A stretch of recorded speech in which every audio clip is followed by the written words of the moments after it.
السلام علیکم ورحمۃ اللہ تعالی وبرکاتہ۔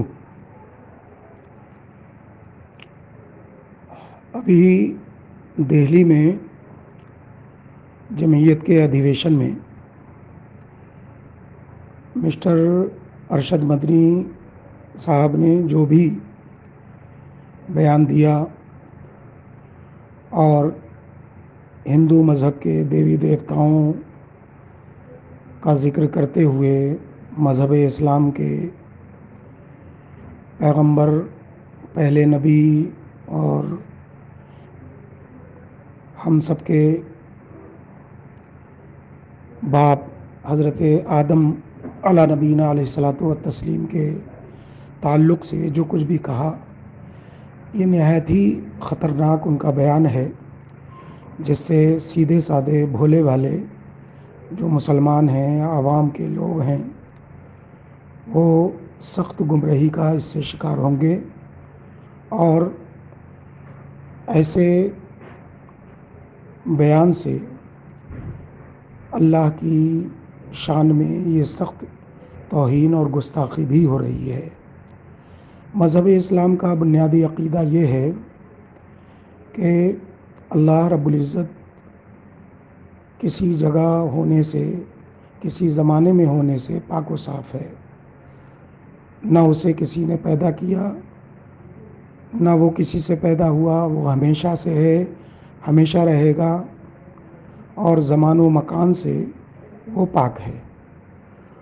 اس کی تلنا ہوا سے کی کہ جس طرح ہندو مذہب کا یہ عقیدہ ہے، ان کے کہنے کے مطابق، کہ اوم ایک ہوا ہے کہ جو ہر جگہ ہے، تو ہوا تو وہ ہے جسے اللہ نے پیدا کیا ہے، وہ مخلوق ہے، اور اللہ تو خالق ہے۔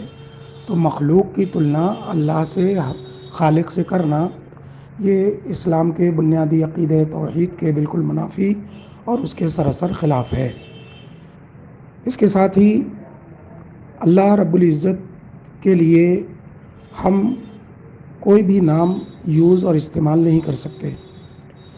اس کے لیے بنیادی ضابطہ ہے اسلام کا کہ قرآن و حدیث میں جن ناموں کا ذکر اللہ کے لیے کیا گیا ہے، انہی ناموں کا اطلاق، انہی ناموں سے ہم اللہ کو پکار سکتے ہیں، انہی ناموں کا اطلاق اللہ کی بارگاہ میں کر سکتے ہیں۔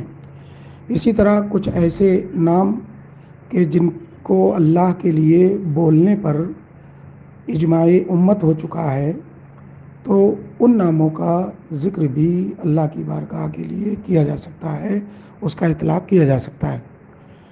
اب ظاہر سی بات ہے کہ لفظ اوم جو ہے، نہ تو قرآن میں ہے، نہ حدیث میں ہے، نہ صحابہ کرام، ائمہ کرام، تابعین کرام، اکابر امت نے اللہ کے لیے اس کو بولا ہے۔ تو مسٹر مدنی یہ اللہ کے لیے کیسے بول سکتے ہیں؟ یہ تو اسلام کی سراسر، مذہب اسلام کی سراسر یہ عدم اتباع ہے، اور مذہب اسلام کا ایک طریقے سے مذاق اڑانا ہے، اللہ کی شان میں گستاخی کرنا ہے، عوام کو گمراہ کرنا ہے۔ اس سے تو مسلمان یہ سمجھیں گے کہ جو اللہ ہے وہی اوم ہے، جو اوم ہے وہی اللہ ہے۔ اب ظاہر سی بات ہے کہ یہ گمراہ کن عقیدہ ہے، اور پھر مذہب اسلام کی ہندو مذہب سے تلنا کرنے کی ضرورت ہی کیا ہے؟ اس کی آوشکتا تھی ہی نہیں، کیونکہ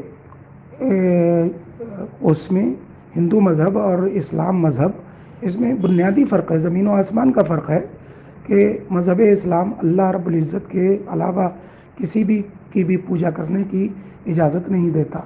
اب انہوں نے اپنے بیان میں حضرت آدم کو منو کہہ دیا، تو منو تو مذہب ہندو مذہب میں، ان کے مذہب میں ایک پوجنیہ شکتی کا نام ہے ان کے عقیدے کے مطابق۔ تو حضرت آدم تو ہمارے یہاں پوجنیہ ہے ہی نہیں۔ حضرت آدم ہی کیا، اللہ کے علاوہ کسی کی بھی پوجا کرنے کی ہمارے مذہب میں اجازت ہی نہیں ہے۔ شرک کو تو مذہب اسلام ختم کرتا ہے۔ تو یہ بہت خطرناک بیان ہے، اور اس بیان پر فوری طور پر جو دیوبندی فرقہ ہے اور اس کا دیوبندی فرقے